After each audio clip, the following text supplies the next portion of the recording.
Yan, hello po sa ating lahat, Team Etsy. So, yan po yung topic po natin mismo. Nababasa nyo naman po. Ay, naku.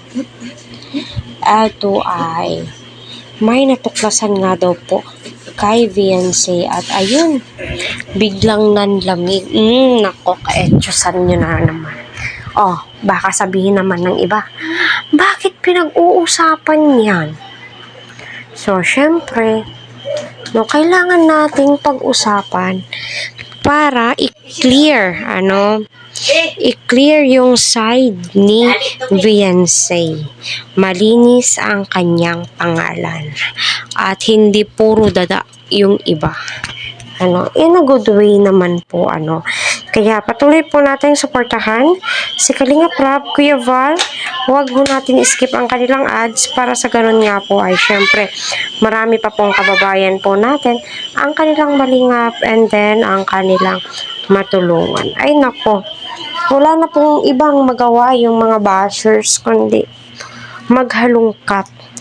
Wala naman pong nakita at wala naman pong napatunayan sa mga sinasabi po nila patungkol kay Viancy. Alam nyo kung ano yung napatunayan nila?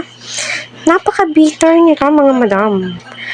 Dahil nga po sa inilabas ni Kuya Val na kondisyon para kay Eds, para sa ating lahat, para sa ganon ay maging clear yung pangalan ni Edu, para maiwas-iwasan yung mga bashers and issues. Pero alam nyo ba, hindi ko nila tinipigilan itong si Eds at saka si Viancy, sinasabihang kaya nga daw medyo mailap at itong si Viancy nga daw ay may nobyo, may boyfriend daw po siya. So tayo dito, naglulukuhan? Syempre, unang-una sa lahat, ayaw masaktan ni Kalingap Rab, syempre, ang kanyang beneficiary, especially, ang kanyang pinsan. Kasi, sa pag-vlog po nila yan, imposible na hindi nagkakaroon ng feelings yung dalawa. Unang-una sa lahat, sino ang mababash dito? Diba si Kalingap Rab?